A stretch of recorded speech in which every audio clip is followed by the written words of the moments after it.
Tonight, we begin with a transformation that Pentagon officials had anticipated, quietly prepared for, and strategically cultivated for decades. A shift that unfolded not over centuries, but in just a few critical years. Years that redefined the balance of power in the Pacific. Years that turned a former enemy into America's most indispensable ally. Years that have Beijing watching with growing alarm. What Japan did this year crossed a threshold that China had desperately hoped would hold. And when that threshold broke, Washington did not hesitate. They responded with coordination, with resources, and with a partnership so deep that military planners now consider Japan not just an ally, but an extension of American strategic power itself. This is the story of how Japan became Washington's secret asset against China, how a nation constitutionally bound to pacifism transformed into the linchpin of America's Indo-Pacific strategy, and why Beijing considers this shift the single greatest threat to its regional ambitions. For nearly 80 years now, there had been signals, not from official statements, not from diplomatic cables, just signals that Japan was preparing for something unprecedented.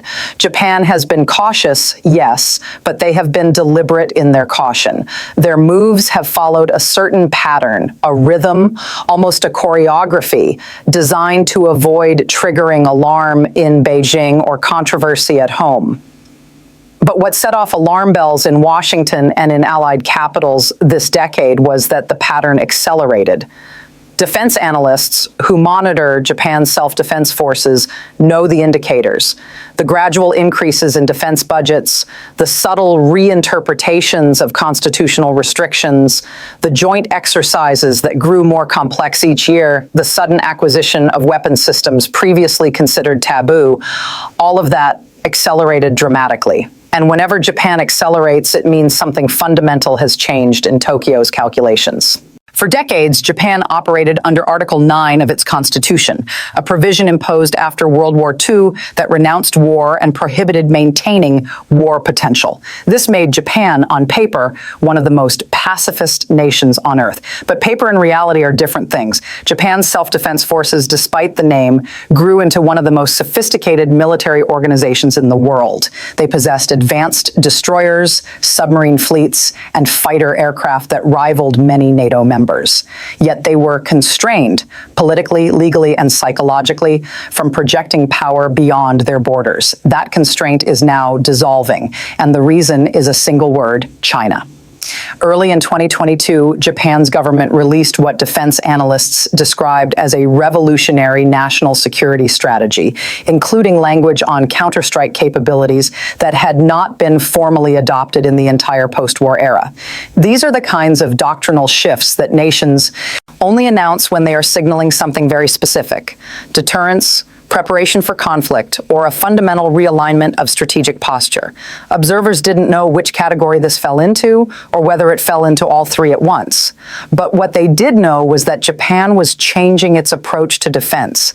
And when a nation of Japan's economic power and technological sophistication shifts posture without ambiguity, everyone pays attention. The numbers told the story. Japan announced it would double its defense spending to 2% of GDP by 2027.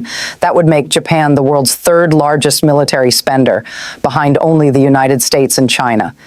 Let that sink in. A country with a pacifist constitution was about to outspend every European nation, Russia, and every other country on Earth except two. But it wasn't just about money. Japan announced it would acquire Tomahawk cruise missiles from the United States, weapons capable of striking targets deep inside enemy territory. This was a psychological Rubicon. For decades, Japan maintained a doctrine of exclusively defensive defense. Tomahawks are not defensive weapons. They are power projection tools, and Japan wanted them. The response from China was immediate and furious. It was not measured. It was not diplomatic. It was confrontational. Spokesperson after spokesperson described Japan's transformation as destabilizing, provocative, and perhaps most revealingly, a return to Japanese militarism. That last accusation matters. Beijing has spent decades cultivating a narrative of Japanese historical guilt, using World War II atrocities as leverage to constrain Tokyo's strategic options. But that strategy only works if Japan hesitates. Japan did not. In fact, their response to Chinese criticism was among the most confident we've seen in the post-war period. Here's what we know. Within months of announcing the new defense strategy, Japan began negotiations for basing arrangements that would allow American forces greater access to Japanese territory. These weren't just routine agreements. These were war-fighting arrangements like logistics, ammunition storage, and command integration that Japan only approves when they are preparing for potential conflict. Japan also accelerated development of its own missiles. The Type 12 surface-to-ship missile is being upgraded to a land attack variant with ranges exceeding 1,000 kilometers. That range matters because it can reach Chinese coastal cities. And Beijing noticed. Tonight, multiple defense sources confirmed that Japan has launched procurement programs that transform its force structure from defensive to what analysts call denial and punishment capable. This includes acquisition of advanced F-35 stealth fighters. Japan will operate the largest F-35 fleet outside the United States, 147 aircraft. Think about that number. Japan will have more fifth-generation stealth fighters than the United Kingdom, Italy, and Australia combined. They ordered additional Aegis-equipped destroyers, vessels capable of shooting down ballistic missiles and coordinating with American naval forces in real time. They accelerated their submarine program. Japan's Soryu and Taigai-class submarines are considered among the quietest diesel-electric boats in the world, perfect for operating in the shallow waters around Taiwan. And there it is, Taiwan. The island that explains everything. Japan's transformation is not abstract. It is not about prestige or historical revision. It is about geography. Taiwan sits just 110 kilometers from Japanese territory. The southernmost islands of Okinawa Prefecture, Yonaguni, Ishigaki, Miyako, are closer to Taiwan than to Tokyo. If conflict erupts over Taiwan, Japan is automatically involved. There is no geographic option for neutrality. Chinese aircraft and missiles would transit Japanese airspace. Chinese naval vessels would operate in waters Japan considers vital for its own security. American forces based in Japan would be primary targets. Japan understands this, and that understanding drives everything. And here's where the story becomes even more significant. Pentagon officials now believe that Japan's transformation was designed not just to deter China, but to test the credibility of American commitment after years of mixed signals. Japan wanted to see whether Washington would support fundamental rearmament. The answer was emphatic. Washington didn't hesitate. They accelerated technology transfers that were so comprehensive, so unprecedented, that even longtime observers were surprised. You don't get Washington's attention easily when it comes to sensitive military technology, but Japan did. The United States agreed to share development of next-generation fighter aircraft. This wasn't a purchase agreement. This was joint development. America, Japan, and the United Kingdom announced they would collaboratively build a sixth-generation fighter by the 2030s. That level of cooperation doesn't happen with allies Washington considers unreliable. It happens with allies Washington considers indispensable.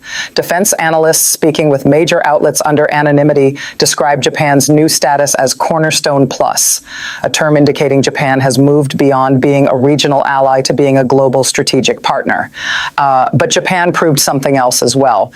Their military buildup was not only rapid, it was executed so precisely that acquisition programs moved faster than anyone anticipated. That efficiency matters because it shows industrial capacity. It shows that Japan is not dependent on American production timelines. They can build weapons domestically at scale. That capability is something China lacks in many areas, and Beijing knows it. As reports continued coming in throughout 2023 and 2024, we learned more about the scale of Japan's transformation. The Japan Maritime Self-Defense Force expanded its anti-submarine capabilities, deploying additional P-1 patrol aircraft that can track Chinese submarines across the Western Pacific. The Japan Air Self-Defense Force activated new squadrons specifically designed for electronic warfare, the invisible domain that determines whether missiles hit their targets. The Japan Ground Self-Defense Force established amphibious rapid deployment brigades modeled on U.S. Marine Corps doctrine, units designed to seize and hold islands. This wasn't just modernization. This wasn't just incremental improvement. This was structural transformation. This was warfighting preparation. And warfighting preparation is the one thing China had assumed Japan would never undertake. For every diplomatic protest Beijing filed, Japan countered with another procurement announcement. For every warning, warning about historical responsibility, Tokyo responded with capability development that made the warnings irrelevant. Remember, China thought Japan would remain constrained by guilt. They thought Japanese public opinion would prevent rearmament. They thought the pacifist left in Japanese politics would block military spending. They thought generational change would weaken the alliance with Washington. But tonight, the exact opposite is happening. Japanese public opinion now supports stronger defense by significant margins. The pacifist left has collapsed electorally. Younger Japanese view China as a threat more consistently than any previous generation. And the alliance with Washington has never been stronger. Beijing miscalculated. They assumed that their economic leverage, Japan depends heavily on Chinese trade, would constrain Tokyo. But Japan looked at the numbers and made a calculation of its own. Economic dependence can be reduced. Geographic vulnerability cannot. And so they chose security over short-term economic comfort. What makes this moment so critical and so dangerous is that Japan's transformation happened at a time when Xi Jinping is under significant domestic pressure. Hardliners want aggressive action on Taiwan. Economic reformers want stability to address slowing growth. Military commanders want resources for continued modernization. Nationalists want visible wins against historical adversaries, including Japan. Xi is balancing these demands while managing an economy that has struggled since COVID. And when leaders in that position face an increasingly capable adversary, they're not responding from strength. They're responding from pressure. They're responding from anxiety. China's increasingly aggressive military activity around Japan, the incursions into airspace, the naval patrols near Japanese islands, the joint exercises with Russia, these aren't confident actions. They're probing actions. They're testing actions. They're the actions of a power that suddenly realizes its window of opportunity may be closing. Washington's endorsement of Japan's transformation, now embedded in multiple joint statements and alliance frameworks, was designed to signal that America is not willing to accept Chinese regional dominance. Officials said plainly that Japan's military modernization was consistent with the rules-based international order. That is diplomatic language for "we approve, and anyone who objects can file a complaint, we'll ignore." You don't usually hear that tone from Washington regarding ally rearmament unless something serious is at stake. The Biden administration went further. They stated explicitly that the U.S.-Japan Security Treaty covers the Senkaku Islands, rocky outcrops that China claims and has repeatedly threatened. This was a red line, publicly stated, unmistakable, attack Japan and America responds. That commitment now extends to the most contested geography in the Pacific. Meanwhile, Japan's prime minister addressed the Diet in a firm, unambiguous speech this year. He said, Japan will possess the capability to hold adversary targets at risk if an attack is imminent. He said, our security environment is the most challenging since World War II. And he said, Japan will not stand by while the international order that has guaranteed our prosperity is dismantled by force. These are not rhetorical flourishes. These are statements from a leader who understands just how high the stakes have become. Japanese politicians don't speak this way casually. For decades, they wrapped defense discussions in euphemism and constitutional ambiguity. That era is over. Here's what makes the situation even more concerning for Beijing. Japan's transformation wasn't isolated. Along with Japanese rearmament, Australia also committed to historic defense increases, including nuclear-powered submarines through AUKUS. The Philippines reopened military bases to American forces and signed new access agreements with Japan. South Korea, despite historical tensions with Tokyo, began participating in trilateral military exercises for the first time. All of this happened within the same 5-year period.